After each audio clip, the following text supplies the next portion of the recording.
Saudari-saudara yang terkasih di dalam Tuhan Yesus, marilah kita berdoa dalam nama Bapa dan Putra dan Roh Kudus. Amin. Bapa kami yang ada di sorga, dimuliakanlah namamu, datanglah kerajaanmu, dan jadilah kehendakmu di atas bumi seperti di dalam sorga. Berilah kami rejeki pada hari ini, dan ampunilah kesalahan kami, seperti kami pun mengampuni yang bersalah kepada kami. Dan janganlah masukkan kami ke dalam pencobaan, tetapi bebaskanlah kami dari yang jahat. Ya Roh Kudus, hadirlah saat ini untuk memimpin dan membimbing kami dalam membaca firman Tuhan Yesus dan merenungkannya, sehingga kami dapat mengerti maknanya dan dapat kami laksanakan dalam hidup kami sehari-hari di tengah masyarakat kami. Pembacaan Injil Matius pasal 23 ayat 23 sampai dengan 26. Beginilah hidup secara bijak. Celakalah kamu, hai ahli-ahli Taurat dan orang-orang Farisi, hai kamu orang-orang munafik, sebab persepuluhan dari selasi, adas manis dan cinta kamu bayar, tetapi yang terpenting dalam hukum Taurat kamu abaikan, yaitu keadilan dan belas kasihan dan kesetiaan. Yang satu harus dilakukan, dan yang lain jangan diabaikan. Hai kamu pemimpin-pemimpin buta, nyamuk kamu tepiskan dari dalam minumanmu, tetapi unta yang di dalamnya kamu telan.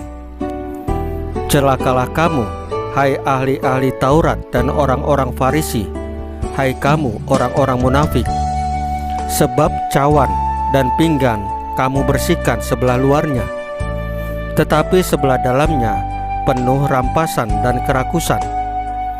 Hai orang Farisi yang buta, bersihkanlah dahulu sebelah dalam cawan itu, maka sebelah luarnya juga akan bersih. Demikianlah sabda Tuhan. Terpujilah Kristus. Saudari-saudara yang terkasih di dalam Tuhan Yesus, di dalam Injil hari ini, Yesus kembali mengkritik ahli-ahli Taurat dan orang-orang Farisi karena mereka mengetahui banyak tentang isi kitab Taurat, tetapi mereka tidak melakukan apa yang mereka ketahui itu. Bahkan isi kitab Taurat yang terpenting pun, yaitu keadilan, belas kasih, dan kesetiaan, tidak pernah mereka lakukan. Mereka hanya mengajarkan dan melakukan hal-hal yang mendatangkan kenyamanan, keuntungan, keenakan bagi hidup mereka sendiri. Mereka mengajarkan hal-hal yang baik, tetapi dalam diri mereka masih banyak hal-hal kotor yang tidak pernah mereka bersihkan. Firman Tuhan pada hari ini mengajak kita untuk dapat hidup secara bijak. Salah satunya dengan hidup berdasarkan skala prioritas. Hal-hal yang paling penting dalam hidup, itulah yang diperjuangkan lebih dahulu. Kemudian hal-hal yang kurang mendesak barulah diusahakan. Sebagai orang beriman, hal yang paling penting di dalam hidup adalah iman, kasih, dan harapan. Tiga hal itulah yang sebaiknya kita ketahui, kita pahami, dan kita hidupi secara baik dalam hidup pribadi, hidup keluarga, dan hidup bermasyarakat. Saudari-saudara yang terkasih di dalam Tuhan Yesus, marilah kita berdoa.